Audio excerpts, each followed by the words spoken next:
Здесь раньше была пивнушка. А, нет, здесь нет. Вот пивнушка была. Вот, а теперь здесь нет пивнушки. Здесь было несколько пивнушек, прям буквально на вот этот дом было, по-моему, 2 или 3 пивнушки. Вот что такое, как это называется процесс, я забыл. Джентрификация района 1888 года. Все это кирпичи, это те оттуда еще с тех времен. Вот это, да. Вот это тоже интересная особенность Уральска. В том, что люди очень много гуляют пешком, например, в отличие от Алматы или каких-то других городов. Ну это снаружи, да, это все красиво, а внутри печально прям. Прошло 20 лет, и до сих пор никто не понял ценности вот этих больших окон. Рамы деревянные, грязные, облезлые. А представляете, какие здесь могли бы быть витрины, если в эти окна вставить сплошные безрамные стекла, установить интересные манекены и подвести яркую подсветку? В самый раз для ателье, которое находится за этими окнами. Я бы им за счет госбюджета оформил витрины в знак поддержки мелких локальных производителей. А еще в Уральске есть рыбки. Вот здесь я жил всю студенческую жизнь. Это вот в квартале от супер-мега-центра города, в старом городе. Вот здесь в окошке была хлебная, здесь был потрясающий бородинский хлеб. Лакомка. Вот. Да, лакомка и эти пирожные. Здесь был продуктовый магазин, в который каждый день я ходил, пельмени брали с майонезом.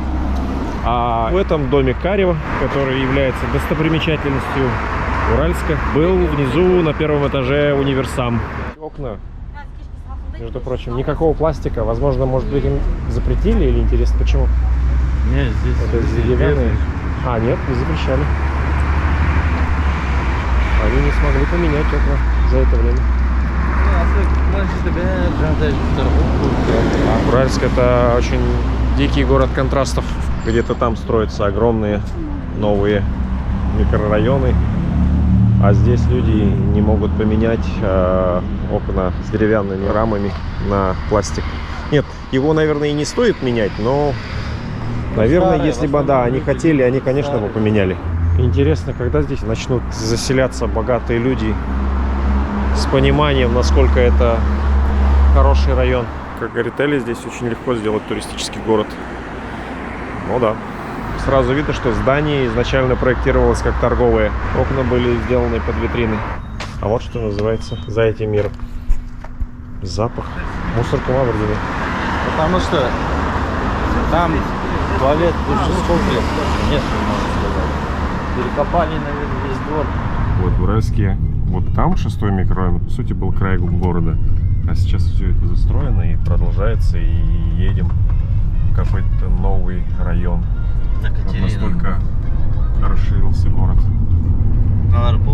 Даже я же сам не видел. Новая архитектура Уральска, которая понравилась с первого взгляда. Специальная оркестровая яма, вернее сцена. Отделка слегка спорная, но сам по себе концепт позволяет, наверное, потом это все немножко исправить. Мне такое нравится. Простые домики простых уральских трудящихся. Смотрите, какая инсталляция каравана. Я так... Ой. Ну да. А вот этот университет, в котором я учился и выпустился ровно 20 лет назад. Ну, да. А это вот новодел... Вот этого новодела не было. Вот это здание очень уродливое администрации в сравнении с главным корпусом. Пойдемте. Там была военная кафедра. Вот здесь, на этом плацу, всякие полковники, подполковники в отставке разной степени заставляли нас вышагивать. На самом деле, нас вышагивать заставлял капитан наш. Да, вот это здание библиотеки. Я его совершенно по-другому представлял. Я представлял его остекление гораздо больше. Более 1 200 000 книг, насколько я помню. Акит Аслан, Тина, походит. Весьма комфортный загородный университет с несколькими корпусами. В главном корпусе это экономический факультет.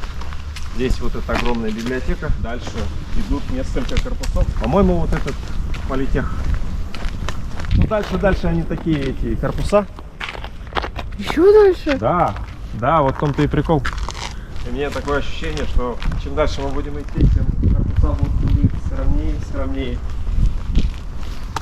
Голомил, Урталов, что? Лепил. Это я не помню. Вот еще один корпус.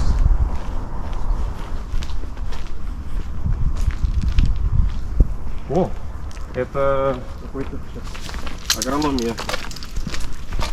Видели? Какой офигенно огромный.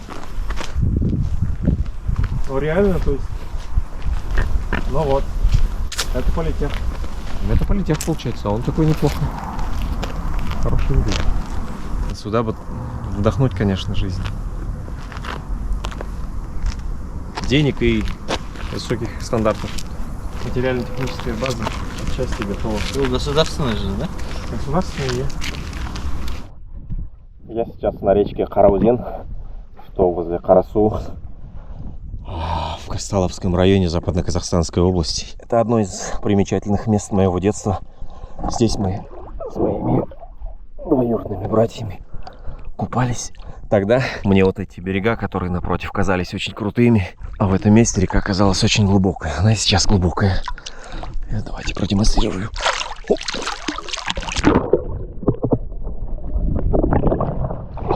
Я вот держал камеру на вытянутой руке. Тогда вот этих водонапорных башен не было, а был колодец. Там со дна вода вся в черной глине. И вкус у нее был адовый. А сейчас там отстроили какое-то водозаборное сооружение. И, по-моему, а здесь функционирует полноценный водопровод. В этом месте вода практически едва ли можно назвать ее проточной. Здесь очень глубокий слой мягкого ила. Здесь много карасей. И есть сазаны. Вот как раз в детстве мы их тоже ловили и делали тынкаль. Вернее, не мы, конечно, делали, а наши родители. Тынкаль с сазанами ели. В этом месте вода действительно коричневая, немножко красноватая, как будто здесь больше железа. В детстве мне вот эти берега оказались очень крутыми. А сама речка была очень-очень глубокая. Но она сейчас, в принципе, и так глубокая. Я тогда не оказывался на другом берегу той реки, которая была в твоих воспоминаниях. Подробка передач. Привет из Западного Казахстана. Товарищ майор. Господин. Господин майор. Друзья детства вывезли меня, вернее нас, на природу. И сейчас мы будем рыбачить, так полагаю, и жарить шашлыки. Это река Деркул. Правда, здесь она больше похожа на пруд. Это заводь реки. Мы сейчас пройдемся до реки. Хотя она здесь тоже больше похожа на заводь. Вообще это все находится в поселке, возле поселка Переметные. Вот. Такая красота. Так, искупаться в реке Деркул. Галочка. Нырнуть в реку Деркул.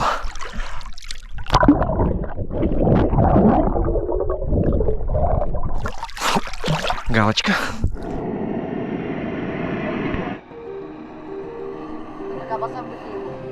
Вы, наверное, уже заметили, что это был не спланированный заранее выпуск про город Уральск, скорее привычка, возможно, порой неуместная хвататься за камеру, оказываясь в новых местах и условиях.